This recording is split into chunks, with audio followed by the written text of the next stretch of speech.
Society ఏర్పాటు చేసి వాళ్ళు ఈ భూమి కోసమే సొసైటీ ఏర్పాటు చేశారు. అదేవిధంగా అరుగుల్లో కాకుండా గాంధీనగర్లో కాలేజీ 1 ఇయర్ నడిపించారు.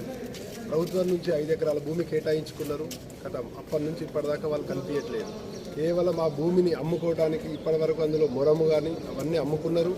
మరియు ఇప్పుడు భూమి అమ్ముకోవడానికి ప్రయత్నం చేస్తున్నారు. ఆ ప్రయత్నం చేయడం వల్ల మేము గ్రామస్తులము అక్కడ కాలేజీ ఏమీ లేదు. అరుగుల గ్రామంలో ఉన్న పేద విద్యార్థులకు కూడా ఎక్కడ విద్యను అందించింది లేదు. కాలేజ్ అనేది మనుగడలు లేదు. సొసైటీ కూడా మనుగడలు లేదు. ఏమీ లేకుండా కేవలం ప్రభుత్వం కేటాయించిన ఏదైతే ఎక్స్టెన్షన్ 2028 వరకు ఉన్నది దాన్ని పట్టుకొని ఆ భూమిని అమ్మటానికి ప్రయత్నం చేస్తారు. అరుగుల గ్రామస్తులు అందరి తరఫున మేము ఈరోజు కలెక్టర్ గారికి మెమోరాండం ఇవ్వడం జరిగింది. దాన్ని వాళ్ళకి రద్దు చేసి అరుగుల గ్రామంలో ఉన్న ప్రజలందరికీ కమ్యూనిటీ అవసరాల కోసం ఎటువంటి భూమి లేనందువల్ల ఆ భూమిని కేటాయించి అరుగుల ప్రజలకు కేటాయించవలసిందిగా కలెక్టర్ ద్వారా ప్రభుత్వాన్ని కోరుతున్నాం.